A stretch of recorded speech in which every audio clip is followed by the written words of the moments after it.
Virtual Radio, del FM al .com. Es que el tema es que hay, como la red es abierta, ¿cierto? Y tener un ancho de banda no es muy complicado. Prácticamente cualquier persona que quiere hacer algo al aire lo puede hacer. Entonces, por ejemplo, yo recuerdo a finales de los años 90, creo que ya no existe, pero a finales de los años 90 había una emisora que solamente pasaba éxitos de 1964. De únicamente ese año. ¿Por qué? Porque se me dio la gana. Que es parte del chiste que tiene la radio en internet. Es que tú puedes hacer lo que se te viene en gana, ¿no? Que lo que pasa es que no te oye nadie. Eso es otro problema, pero lo puedo hacer, ¿no? Sí. En 2006, en Facebook, apareció el siguiente mensaje. Esta noche transmito en mi emisora, puntos suspensivos, a partir de las 8 de la noche. Si no tengo por lo menos 25 desconectados, apago la emisora. ¿Perdón? Sí, o sea. ¿Trabajar para 25 personas? Que lo que pasa es que una persona es ganancia. Eso es una selva. Es una selva. No, y es que todo lo virtual es un universo. Es como si yo, y lo mismo el contenido, si yo no me puedo poner a crear una emisora virtual solamente para gente de Bogotá. Incluso puede que me escuchen más en Japón que en Bogotá, uno nunca lo sabe. Eso en parte es cierto, pero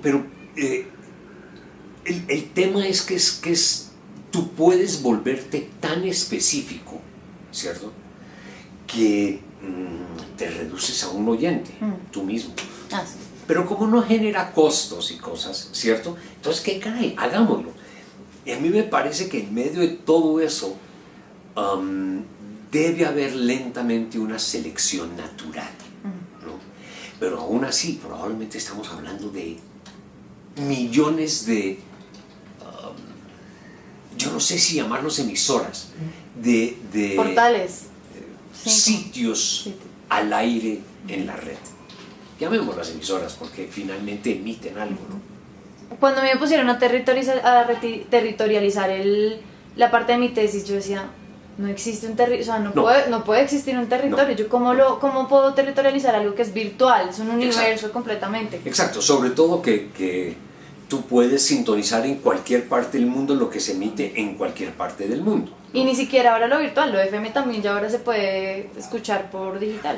Pero porque lo escuchas por internet. O sea, finalmente es de alguna forma virtual. Claro. O sea, por más de que se llame Blue Radio o W o Radioactiva o La Mega o lo que sea, desde que estén en la red, pues la puedes escuchar en cualquier parte del mundo. Que lo que pasa es que el núcleo está en X parte, claro, o que su origen esté en una parte, eso es distinto. Y es de pronto para ti territorializar, palabra tan linda, ¿no? Sería más como un tema de origen, ¿no?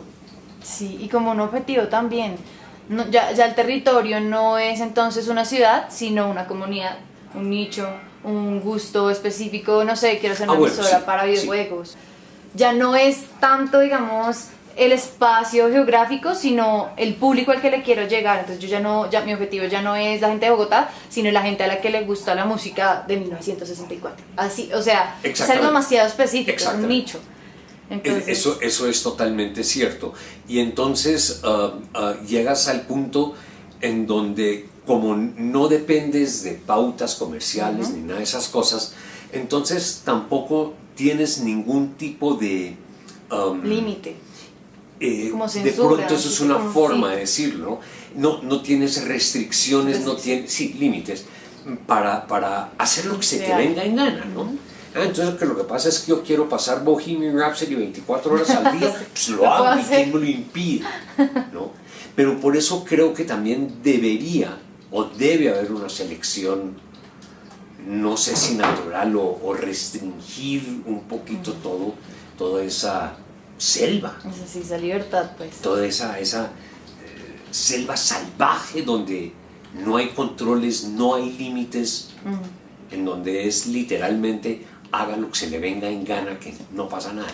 Si algo tiene la radio virtual es que es súper interactiva, o sea, el oyente está ahí todo el tiempo retroalimentando, y eso es lo que tiene que caracterizar a la radio virtual. Lo que pasa es que fíjate que la radio abierta hoy en día hace exactamente lo mismo, en donde tú abres un chat, tú abres el Twitter, tú abres el Facebook y te bombardean con información. Es que lo que pasa es que si tú miras los trending topics de Twitter todos los días, vas a encontrar por la mañana que los programas juveniles de la mañana, especialmente de 2 o 3 emisoras, siempre son trending topics. Lo mismo sucede por las, digamos, en el segmento 5 a 8 de la noche, ¿cierto?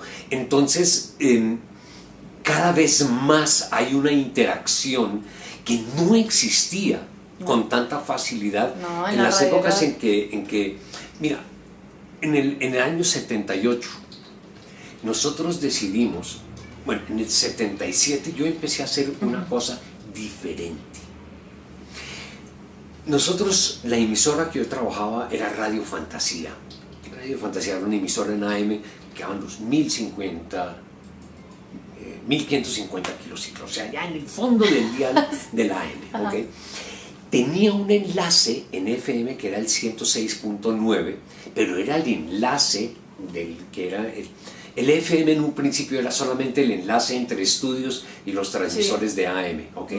Entonces, pero Álvaro mantuvo el enlace en el 106.9, entonces al lado de Caracol Estéreo y Super Estéreo y todas esas cosas estaba Radio Fantasía durante un tiempo. Entonces, bueno, la emisora quedaba en la carrera 15 con calle 77, ¿ok? Entonces yo me sentaba en la repisa, en el borde de la ventana, sobre la carrera, sobre la cornisa, sobre la carrera 15 y transmitía desde ahí. Y entonces, si el carro de placas AB4873 nos está escuchando, pite, ¿ok?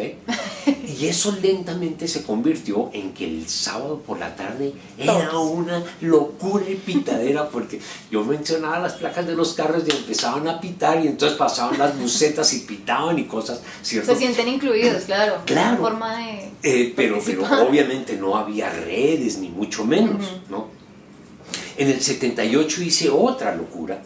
Es que yo montaba un radioteléfono, ni siquiera un equipo de transmisión, un radioteléfono en mi Renault 4, y salía a pasear, y trabajaba en esa época en Radiovisión, los estudios quedaban en la 38 con 13. Y entonces yo montaba el equipo y decía, voy por la 7ª con 37, los que quieran unirse, camino, vamos, ¿no? Y una vez fuimos hasta el autódromo, ¿no?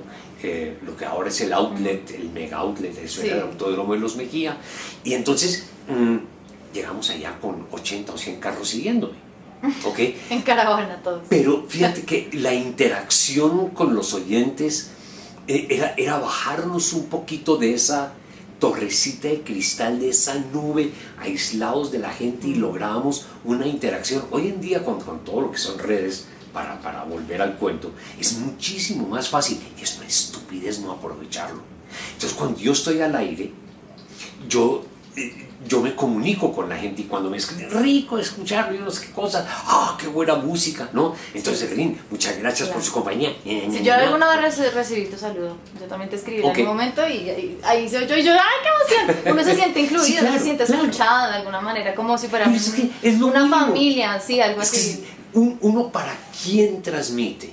Exactamente. Uno transmite para gente como tú, como yo, pues para la gente. Y lo mínimo que uno puede hacer es reconocerle, hola, ¿no? Claro.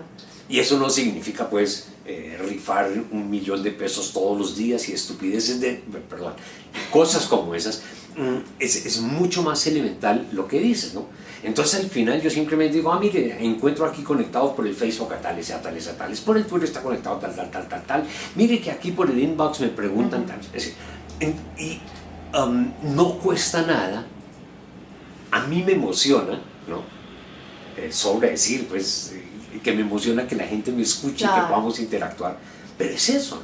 Sí, es la creación como una comunidad alrededor de un mismo gusto, de un mismo interés. Sí. Eso es lo que tiene que enfocarse la radio virtual. Pero es que fíjate que en ese sentido no es diferente de la radio abierta. Sí. El tema con las emisoras virtuales, uno tienes una comunidad mucho más pequeña, ¿ok? Y tienes gente conectada que quiere estar conectada.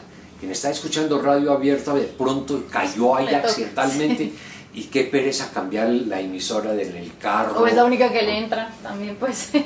Mil cosas. En internet, el que te escucha es porque no quiere está obligado, escuchar. exacto, sí. ¿Cierto? Lo elige. Porque lo que pasa es que en el trabajo están de contrabando a través del celular escuchando. ¿Qué está escuchando? No, aquí hablando con mi novio. Sí. ¿No? Eso hace la diferencia. Sin embargo, fíjate que tocas un tema que me parece que también es como clave. Una cosa son las emisoras online, otra cosa son los podcasts. Sí. Que los podcasts se pueden desprender de las emisoras, pero no necesariamente es lo mismo. No, y es que todo puede ser... O los sea, podcasts que cosa... hago con Eduardo Arias, no tienen nada que ver con lo que hago en la emisora, pero son igualmente un medio de comunicación virtual muy divertido. Y también el podcast, yo lo que creo es que tiene también esa libertad de ser escogido cuando se escucha, cada cuánto se escucha. Si yo me quiero escuchar todos los podcasts de una serie en una noche, lo hago. Si me quiero escuchar mitad y mitad cuando esté en el bus, lo que sea, lo hago. Y eso es como un servicio como a la carta, on demand. Sí, el on demand. Exacto. Mientras que una emisora virtual al aire, 24 horas, tal vez acá en Colombia no tenga tanto consumo por lo mismo de que el acceso al internet acá en Colombia no es tan rápido como puede serlo para yo escuchar en el bus, y los espacios de conexión a internet, digamos en cuanto a horas, tampoco son los mejores. Entonces yo a veces tengo ese conflicto dentro de mí y digo, ¿será que lo mejor para una emisora virtual es ligarse al podcast o hacer las dos cosas al tiempo? Pero mira, Sofía, yo con frecuencia salgo aquí a la casa y conecto los audífonos y me voy escuchando mis surcos del pop, ¿ok? Y por donde voy yo no tengo problemas de recepción. No, pero el pago, pues porque digamos, pues personas como nosotros tenemos, digamos, acceso a una red. Tenemos claro, datos, pero Colombia es muy radial, sí. Y digamos, un campesino escucha radio FM. No creo que ni siquiera sepa de la existencia de un podcast. Bueno, y probablemente ni siquiera escucha FM, escucha AM. AM, exactamente, sí, radio tradicional. Con la cosa de que Colombia todavía es de los países con mayor penetración de radio tradicional del mundo. Supera, creo que todavía el 80% la penetración radial, que no es un descenso muy grande del 90 y pico de % que había a finales de los 70, comienzos de los 80. Con la radio. Pero en ese sentido nosotros somos particulares porque en el resto del mundo la tendencia ha sido a desaparecer la radio abierta. Países como Panamá, donde por ejemplo tú no encuentras emisoras en AM. La AM no existe. ¿Okay? Para efectos prácticos tú no encuentras televisión abierta. Entonces tú pasas por los barrios más pobres de Ciudad de Panamá y todos tienen su antenita, porque es que no tienen otra forma de ver televisión, ¿no? Paraguay ha mostrado un descenso muy rápido, pero lo que pasa es que la radio en Colombia siempre ha sido la niña diferente del mundo. Bueno, ahora sí, Surcos del Pop. ¿Cómo surge Surcos del Pop, la emisora online? Ok, la idea de Surcos del Pop nace cuando yo me pensiono de Caracol en el 2010, y en donde la idea era, finalmente uno es animal de radio, ¿cierto? Y yo salgo de Caracol y pasan los días y las semanas, y aunque hay ofertas y hay cosas, no hay nada que realmente me llenara. Sí. ¿Okay? Y entonces me decían, venga, hagamos un programa así, asá, pero no, pero es que lo que pasa es que, pues que hagamos un programa de búsqueda de nuevos talentos. Uy, eso es una bachera. Pero al mismo tiempo déjeme hacer un programa con mis clásicos. No, para eso no hay espacio. Bueno, entonces no lo hago. ¿cierto? O sea, hubo, y en la medida en que pasaba el tiempo y no encontraba un espacio que me satisfaciera, me llama un amigo que había trabajado en Caracol y me dice: Manolo, creemos tu emisora online.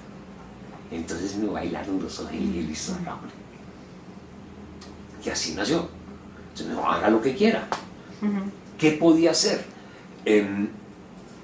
Ya para el 2011, 2010, 2011, el concepto de emisoras musicales para adultos había muerto en este país, lamentablemente. Entonces todo estaba orientado o a públicos juveniles, sí, casi que escolares, exactamente, o públicos adultos, pero de repente los públicos adultos como que no les interesaba la música, solamente les interesa la cháchara, ¿no? Entonces programas de radio hablar y nada más. Entonces quise como retomar la idea, el concepto de Caracol Estéreo, de música elegante, de música melódica, basado fundamentalmente en clásicos. Los clásicos generan una zona de confort, ¿ok? Todos los estudios de radio indican que los públicos adultos se sienten agredidos cuando oyen cosas nuevas, ¿ok? Entonces, no es que los rechacen totalmente, ¿no? Tú le puedes meter por ahí acolchonadito entre dos clásicos algo nuevo, pero igual le producen sobresalto. Pero cuando él escucha las canciones que ha escuchado de toda la vida, ¿no? Entonces como que se genera un espacio, una zona de confort, que es lo que he querido crear. Algo pues como muy conservador, pero no, o sea, todo el público no es un público mayor. Existimos muchos jóvenes que igual escuchamos surcos del pop. Fue una sorpresa saber que tuvo tanta recepción para los jóvenes. Y bueno, también porque es virtual, es algo un poquito más difícil caerle a la claro, o sea, encontrar públicos adultos que se sientan cómodos conectándose con emisoras online no es lo más fácil del mundo. Pero en efecto, a mí me sorprende que el paquete de la sintonía está entre 25 y 34 años. Pero fíjate que ese paquete de sintonía está fascinado con las canciones que estaban de moda cuando ellos ni siquiera habían nacido. Bueno, cuando ustedes no habían nacido, ¿cierto? Entonces, me impactó eso en un principio, pero en la medida en que ha ido pasando el tiempo, encuentro razones para eso. ¿Cómo cuáles? Ok. Gracias por la pregunta. Mira, uno, cuando tú trabajas con música cuyo componente principal es la melodía, tú estás generando espacios en donde la persona puede tararear o cantar una canción. Cuando tú tienes canciones de chispún, donde marca el ritmo por encima de la melodía, entonces tienes a la persona todo el día tacatán, tacatán, tacatán. Eso no es, digamos, para los públicos adultos eso no es una realidad. Eso es útil de vez en cuando, pero básicamente la persona adulta busca es melodía, es por eso. Dos, melodía genera en términos generales paz, tranquilidad y buenas energías. Y eso no tiene generaciones, eso no tiene edad. Entonces, ahí es donde encuentro que los jóvenes no les molesta la emisora, todo lo contrario. La buscan. ¿Y cómo hicieron para captar el público adulto, para que de pronto confiara en este formato de radio online? ¿Cómo hicieron para acercarse? Fíjate, Sofía, que para mí fue mucho más fácil con el público adulto porque era el que me acompañó durante tantos años inicialmente en Caracol Estéreo, después en el final en W, ¿okay? en donde esa gente, cuando yo me fui, ¿y qué se hizo Manolo? Pues Manolo está aquí. ¿A dónde voy, y muy generosamente hubo muchos medios que abrieron sus espacios para hablar de emisora online, no sé qué cosas. Entonces se ha mantenido, o sea, ha tenido como siempre altibajos, ¿no? Y bien, Y como productor, ¿cómo es esa transición de lo tradicional? ¿Cómo es pasar a una radio online donde toca empezar a ser creativo? ¿Qué más le metemos? ¿Cómo podemos producir tal cosa? ¿Cómo interactuamos? ¿Cómo es esa transición? Cuando tú tienes esa posibilidad de abrirte a repensarte como radiodifusor, sin las ataduras de que lo que pasa es que si no tengo el rating, que lo que pasa es que sin el rating entonces no facturo, y si entonces no facturo, entonces no tengo plata para pagarle a los jockeys y la energía y todo ese rollo, ¿cierto? Entonces de repente la radio en internet es tan libre, tan abierta y tan sin ataduras, y volvemos a ese cuento, que se volvió muy creativa, y en donde encuentras, pues tú que lo has analizado y estudiado un poquito, cosas que uno dice, no puede ser que esto exista, y sí existe. No puede que me escuchen más de 300 personas en mi país, y seguramente no lo voy a poder monetizar, pero la señora lo hizo por pasión, por hobby, y eso es algo muy bonito. Ese es el punto. Claro, ya lo descubriste, obviamente lo descubriste hace rato. Esto es un tema de pasiones. Sí, totalmente. El que quiera enriquecerse con una emisora de internet, pues puede intentarlo y bienvenido sea, pero está en el lugar equivocado. No, Esto es una radio, esto es un formato de pasiones. No es tan fácil monetizarse pues online. No. Menos por pauta. No. Lo que pasa es que si tú te remontas otra vez un poquito a la historia, cuando apareció, digamos, el internet, digamos, 20 años atrás, cuando se empezó realmente a masificar, cuando no existía Google ni siquiera, sino que se llamaba Altavista, el motor de búsqueda, ¿no? En donde tú ingresabas una cosa y podías esperar 2 o 3 minutos mientras te generaba 50 respuestas. Hoy en .43 te aparecen 1.000.000 de respuestas, ¿no? Pero en ese momento el chiste era, pongámoslo en internet. Mira lo que está pasando con los periódicos. Dile a un lector en internet, mire, a partir de hoy usted tiene que pagar $1, se va. A lo que quería, con el ejemplo, lo que quiero llegar es a que se arrancó mal, y eso difícilmente se va a solucionar. Yo tengo estudios hechos a finales de la primera década del milenio, o sea, hace unos 10 años, en donde ellos predecían que a corto plazo las emisoras en internet iban a ser rentables. Y lo que estamos encontrando es que no es así, y que todo lo contrario, cada vez son menos. Sí, claro. Y entonces, que una emisora de radio abierta que pueda tener por internet 3.000 conectados, ¿cierto? Y una emisora online que puede tener, que no tiene radio abierta, pueda tener 500 o 600 conectados, sí es una diferencia de 5 o 6 veces más, pero eso no es nada frente a posiblemente 1.000.000 de oyentes, u 800 o 600.000 que tienen en radio abierta. Entonces de repente esos 3.000 son una pichurria, la clásica, ¿no?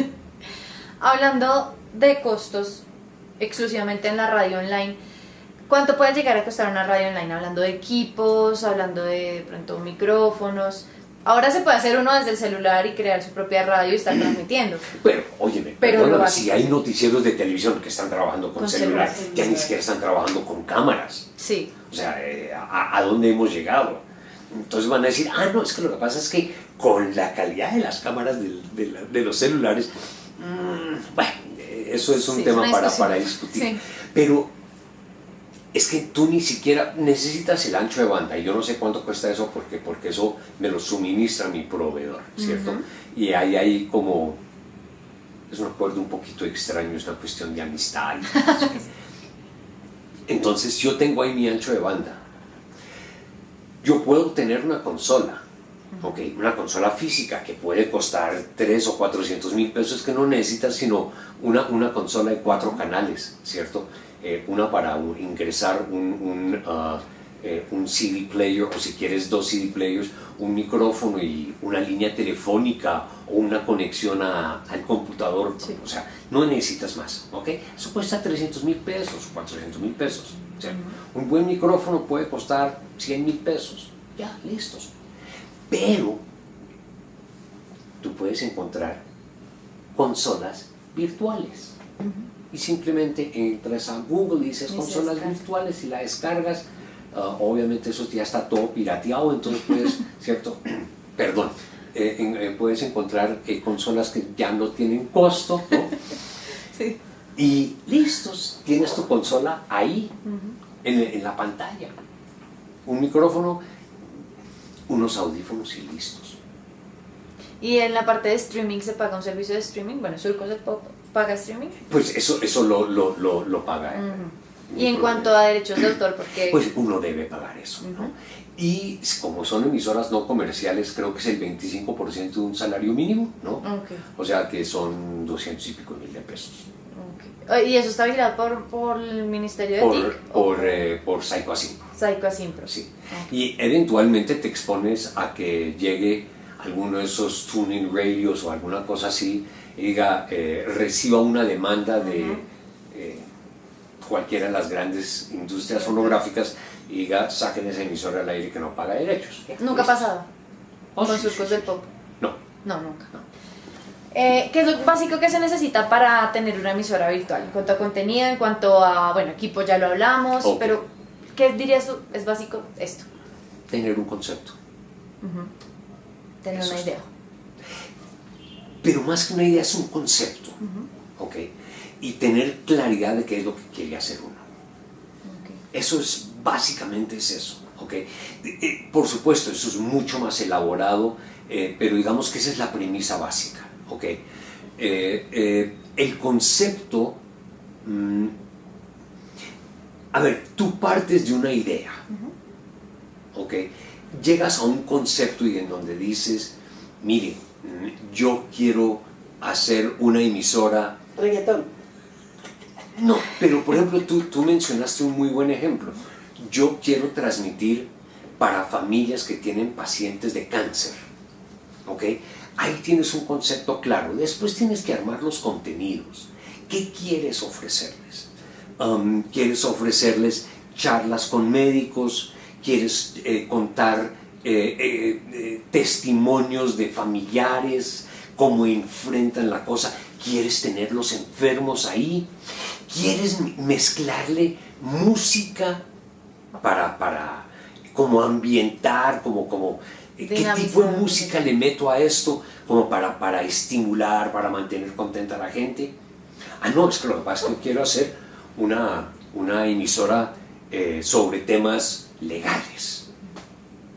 Es más, existe. Voz del Derecho, ¿ok? La de José Gregorio Hernández, ¿ok? Entonces José Gregorio habla en su emisora y la gente que trabaja con él habla sobre temas jurídicos, analizan lo que va pasando, el proceso de paz, que las fallas jurídicas que tiene, que no sé qué cosas, que cuánto tema, ¿no? Y ocasionalmente, pues entonces hace además programas de música. Finalmente José Gregorio, su origen fue disc jockey. Yo no sé si tú sabías eso. Él fue disc jockey de Radio Tequendama por allá en los años 70, ¿okay? mientras estudiaba en la universidad, ¿no? Entonces tú puedes hacer eso, o puedes hacer una emisora en donde dices, ¿sabe qué? La música que definitivamente a la gente le gusta es la música de los años 80. Entonces yo voy a hacer una emisora solamente con música de los años 80, pero lo que pasa es que, ¿qué es lo que voy a hacer con la música de los años 80? Voy a meter la música tropical, la salsa, el vallenato, el rock, la balada, música en francés, en japonés, ¿no? Sí. El raga, o sea, no, dentro de los años 80 a mí lo que me interesa es el tecno, okay, el tecno anglo, okay. Entonces ya como que vas filtrando y vas como concentrando ese concepto en cosas muy precisas, ¿ok? listos. Ahora, ¿quieres salir al aire? Ok, pues entonces, ¿cómo? ¿Cuándo? Eso es un proceso de prueba y error. Nosotros durante un par de años hicimos programas de 8 a 10 de la noche los lunes. Y un día la mona dijo, hagámoslo de 7 a 9. ¡Pum! Subió la sintonía. Por aquello que debo dormir. Nadie se... O sea, no parecía que tuviera un gran efecto. Ok.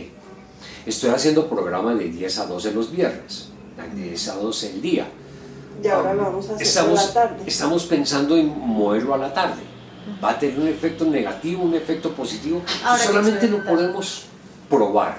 Y una vez que lo ensayemos, entonces ya veremos a ver qué pasa. Y si no, pues se vuelve a lo que venía. O no se vuelve a hacer, o se hace el miércoles. Pero obligatoriamente con nosotros deben escucharnos porque no lo dejamos grabado.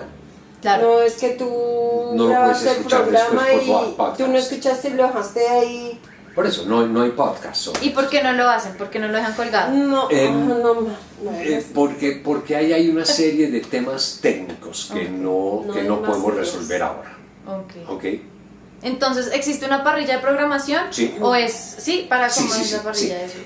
Básicamente lo que yo he hecho es centrar la programación de la emisora en la música de los 80. Sí.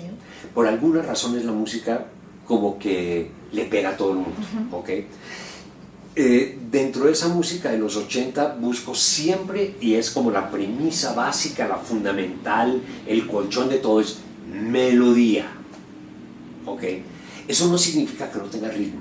Y a eso le mezclo música de los 70 en un porcentaje, ocasionalmente música de los 60 y anteriores, a música de los 90, música del nuevo milenio, en unas proporciones que realmente vengo trabajando desde hace cerca de 20 años. Okay. Pero todo viene como en un reloj, algo así. Exactamente, eso se hace en un reloj en donde reparto dónde van las canciones de los 80, por qué arranco con canciones de una década, no de otra, todo eso está... y eso es una pasión, eso es lo que más... Eso simplemente es algo que he hecho toda la vida. Okay. O sea, eso lo traigo de la radio abierta. Bueno, yo creo que finalmente una invitación a las personas que quieran empezar su radio virtual, una motivación, y también para que las personas empiecen a escuchar una radio virtual. Sí, no lo hagan. Escuchen a Manolo Belón, surcosdelpop.com, no sí, que no ni nada de eso ya es lo mismo que la gente. Hay mucha gente, hay muchas emisoras. Sí, no hagamos más niños. Listo, no más niños, no más nada. Pero a ver, para hacer radio en internet, básicamente se necesitan dos cosas. Es tener ganas, ni más que ganas es tener pasión, es tener lo que nosotros llamábamos goma, ¿ok? Por la radio. 2, necesidad de comunicar. Lo demás, de ahí se desprende todo lo demás. Todo el resto viene por añadidura. Sí. Pagar. Son ganas, goma, y vuelve y juega, la necesidad de comunicar. No todo el mundo tiene esa necesidad.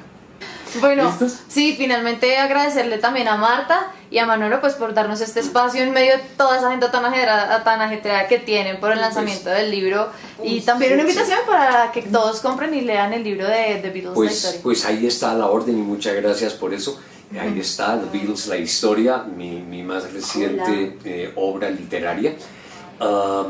En donde cuento la historia de los Beatles desde los años 20, mucho antes de que ellos nacieran, desde sus abuelos hasta la última entrada, que es del 20 de junio de 2017, y con una discografía completa que arranca desde Please Please Me en 1963 hasta el Sgt. Pepper edición 50 años, lanzado en mayo de 2017. ¿Y dónde podemos comprar?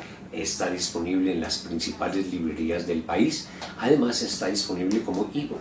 Ah, ok, perfecto. Ese dato no lo sabía. Espérame. Sí. Muchísimas Lo puedes gracias, conseguir Manolo. en Amazon y todas esas cosas. Muchas gracias, de verdad. A ti muchas gracias y muchos éxitos con esta tesis. Ay, sí. Te hemos informado cómo te va, me interesa mucho Perfecto, listo. que sepamos.